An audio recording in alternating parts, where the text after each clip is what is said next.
Hello students, in last lecture we study op-amp as integrator and op-amp as differentiator. In this lecture we study op-amp as comparator. As the name indicates, it is a comparator. That is, the comparator has two input terminals, inverting input terminal which is denoted by minus sign and non-inverting input terminal which is denoted by plus sign. The comparator compares these two input voltages and gives a output state which may be a high or low. The high or low state depends on these two input voltages. म्हणजे कसं बघा, जर का inverting input is greater than non inverting असेल तर output काय असेल, low. आणि जर का non inverting greater than inverting असेल तर आउटपुट काय असेल, तर हाय. तर पहिली कंडिशन बघूया आपण, if non inverting voltage is greater than inverting voltage, then VO is in high state. Output voltage काय असतं, हाय स्टेटला असतं. आणि जर का हा नॉन इन्व्हर्टिंग व्होल्टेज काय असेल, लेस दॅन इन्व्हर्टिंग व्होल्टेज असेल तर आउटपुट काय देतो, लो व्होल्टेज देतो. That is 0 and 1. ह्या कंडिशनमध्ये आउटपुट कंपॅरेटरचं दाखवलं जातं. Non inverting voltage plus input is greater than minus input, then it gives high output. And if plus input gives if plus input is less than minus input, then it gives low output. हे दोन काय झाले, condition झाल्या जेव्हा comparator high output आणि low output देतो तेव्हा. त्यानंतर सॅच्युरेशन व्होल्टेज. तर सॅच्युरेशन व्होल्टेज काय असतं बघा, नॉर्मली ओपॅम्पला काय असतो, तर ड्युएल पॉवर सप्लाय असतो, प्लस व्ही आणि मायनस व्ही.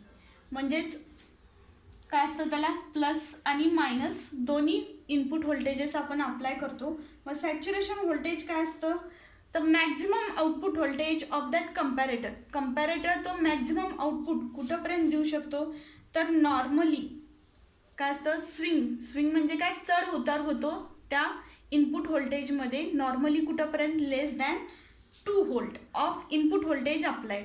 म्हणजे इनपुट व्होल्टेज जे असेल त्यामध्ये चढ उतार कुठंपर्यंत होऊ शकतो, तर नॉर्मली लेस दॅन 2 व्होल्ट. म्हणजे सपोज फॉर एक्झाम्पल, जर का आपण ड्युएल पॉवर सप्लाय आपला प्लस मायनस 15 व्होल्टचा पॉवर सप्लाय आहे, तर त्यामध्ये आता काय लेस दॅन काय होणार आहे, तर मायनस प्लस 2 व्होल्ट लेस दॅन असतो.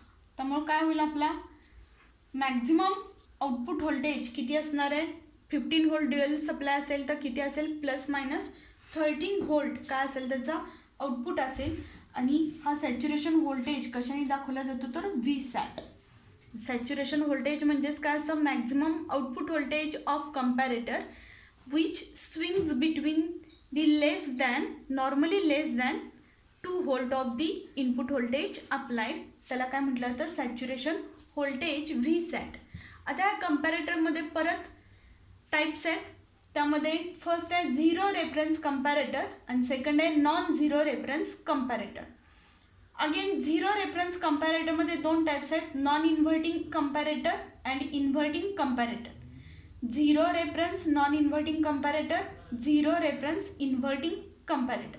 ह्याच्या आधीच्या ॲप्लिकेशन्समध्ये बघितले आपण, इनपुट ज्या टर्मिनलला असेल तो टर्मिनल ॲज अ ॲम्प्लिफायर म्हणून दिला जातो. म्हणजे नॉन इन्व्हर्टिंगला इनपुट असेल तर तो नॉन इन्व्हर्टिंग ॲम्प्लिफायर, इन्व्हर्टिंगला इनपुट असेल तर तो inverting amplifier.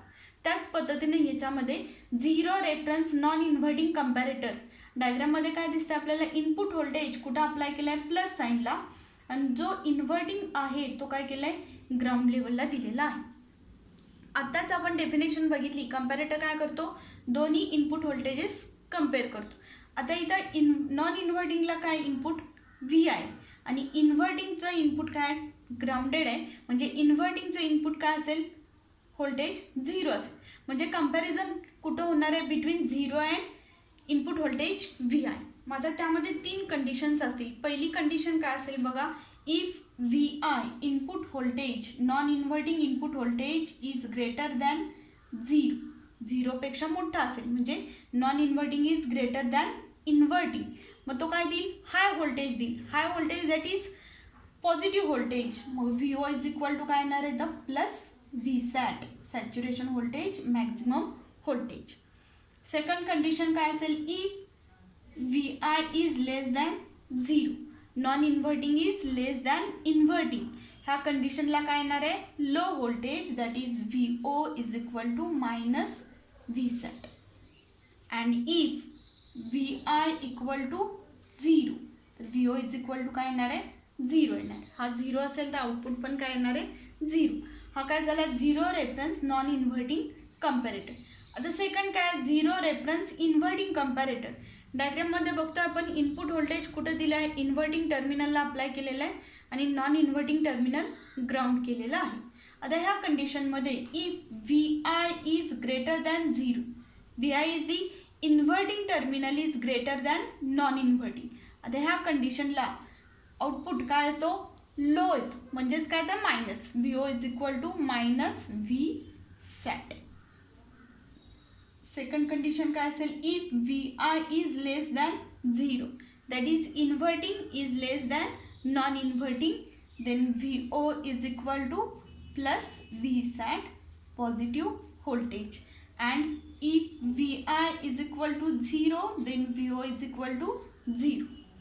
These are the three conditions for zero reference inverting comparator.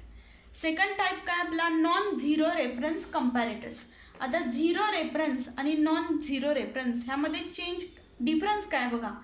जो सेकंड टर्मिनल आहे, जो ग्राउंड केला आहे, तो झिरो रेफरन्समध्ये काय केलं आहे तर डायरेक्टली ग्राउंड केलेला आहे. डायग्राममध्ये बघा, नॉन झिरो रेफरन्समध्ये काय केलं आहे, जो टर्मिनल आपल्याला ग्राउंड करायचं आहे त्याला काय दिलं आहे आपण, सम रेफरन्स व्होल्टेज अप्लाय केलेला आहे. म्हणजे इथं आता कंपॅरिझन कुठं होत होतं, इनपुट व्होल्टेज अँड झिरो. इथं कंपॅरिझन कुठं होणार आहे, between input voltage and this applied reference voltage. ह्या दोन्हीमध्ये काय होणार आहे, कंपॅरिझन होणार आहे. मग पहिला टाईप ह्यामध्ये काय, non zero reference non inverting comparator. Conditions ह्याच असतील, नॉन इन्व्हर्टिंग व्होल्टेज ग्रेटर असेल इन्व्हर्टिंगपेक्षा तर आउटपुट काय येणार आहे, पॉझिटिव्ह. नॉन इन्व्हर्टिंग व्होल्टेज लेस असेल इन्व्हर्टिंगपेक्षा तर आउटपुट काय येणार आहे, लो. म्हणजेच पहिली condition, if V I is greater than V reference, इथं आता झिरो येणार नाही तर काय येणार आहे, व्ही रेफरन्स. आता non inverting is greater than inverting, then V O is equal to plus V sat. And then if V I is less than V reference, non inverting is less than inverting, then V O is equal to minus V sat. And if Vi is equal to V reference, then Vo is equal to 0. These are the three conditions for the non-inverting, non-zero reference comparator. So next is the non-zero reference inverting comparator. आता इथे input कुठं apply केलं आहे आपण, inverting टर्मिनलला. Non inverting terminal ground केलं आहे but by through a reference voltage. तिथं काय दिलं आहे, रेफरन्स व्होल्टेज अप्लाय केलेलं आहे.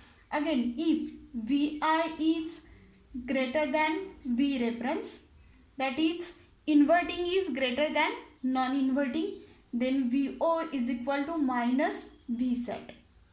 And if Vi is less than V reference, then Vo is equal to plus V sat.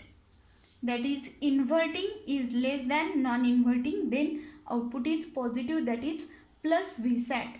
Then if Vi is equal to V reference, then Vo is equal to 0. These are the four types of comparators: zero reference non-inverting comparator, zero reference inverting comparator, non-zero reference non-inverting comparator, non-zero reference inverting comparator. ठीक आहे, हा झाला comparator. Comparator हा बऱ्याच ॲप्लिकेशन्समध्ये use केला जातो. तर comparator कुठे यूज केला जातो, तर monostable multi vibrators, bistable multi vibrator, Schmitt ट्रिगरमध्ये कंपॅरेटर यूज केला जातो आणि कन्व्हर्टर्समध्ये हा कंपॅरेटर यूज केला जातो. कंपॅरेटरमध्ये लक्षात काय ठेवायचं आहे, जेव्हा non inverting input voltage inverting input व्होल्टेजपेक्षा जास्त असेल तर कंपॅरेटर काय देईल, हाय आउटपुट. आणि नॉन इन्व्हर्टिंग व्होल्टेज लेस दॅन इन्व्हर्टिंग इनपुट व्होल्टेज असेल तर कंपॅरेटर काय देईल, लो व्होल्टेज. हा कंपॅरेटरचा जो काय क्वेश्चन आहे तो बोर्ड क्वेश्चन पेपरमध्ये बऱ्याच वेळा विचारलेला आहे. 4 मार्कांच्यासाठी हा क्वेश्चन विचारला जातो. Explain the types of comparators. म्हणजे 4ही टाईप्स आपल्याला एक्सप्लेन करायचे आहेत. एक्सप्लेन करण्यामध्ये प्रत्येक टाईपला 1-1 मार्क असणार आहे. ह्या एका मार्कामध्ये डायग्राम इथं प्लस मायनस जे आपण दाखवतो टर्मिनल्स ते महत्त्वाचे आहेत.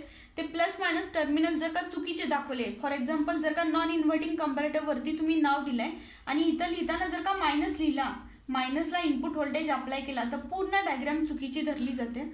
त्यामुळं पहिल्यांदा टर्मिनल्स आणि आपण दिलेलं टायटल बरोबर आहे का बघायचं. नॉन इन्व्हर्टिंग दिला असेल तर नॉन इन्व्हर्टिंगलाच इनपुट व्होल्टेज अप्लाय करायचा. ह्या प्रत्येक एकेका मार्कामध्ये डिस्ट्रीब्युशन असणार आहे तुमचं. डायग्रामला अर्धा मार्क आणि ह्या 3 कंडिशनला अर्धा मार्क असणार आहे. ह्याच पद्धतीनं प्रत्येक 4 कंपॅरेटरसाठी मार्कांचं डिस्ट्रीब्युशन असेल. 4 मार्कांना बऱ्याच वेळा विचारलेला कंपॅरेटर आहे. मग हा काय झाला, ओपॅम्पचा नॉन लिनियर ॲप्लिकेशन झाला. नॉन लिनियर ॲप्लिकेशनमध्ये आता आपण op amp as integrator, op amp as differentiator आणि ओपॅम्प ॲज कंपॅरेटर बघितला. इंटिग्रेटर आणि डिफरन्शिएटरवरती एक्झाम्पल्स आहेत तुम्हाला, जे मी तुम्हाला नोट्समध्ये इंटिग्रेटर आणि डिफरन्शिएटरचे एक्झाम्पल्स दिलेले आहेत. त्या ह्याच्यावरती एक्झाम्पल्सवरती परत 3 मार्कांना, पहिल्या मार्काला तुम्हाला फॉर्म्युला लिहायचा आहे, दुसऱ्या मार्काला व्हॅल्यूज घालायचे आणि तिसरा मार्क असणार आहे तुमच्या रिझल्टसाठी. म्हणजे तिन्ही ॲप्लिकेशन्स बोर्ड क्वेश्चनसाठी महत्त्वाचे आहेत, बऱ्याच वेळा विचारलेले आहेत. नेक्स्ट आता आपला एक ॲप्लिकेशन आहे, तो आहे ओपॅम्प ॲज स्मिथ ट्रिगर. तो नेक्स्ट लेक्चरला बघणार आहे आपण. थँक्यू.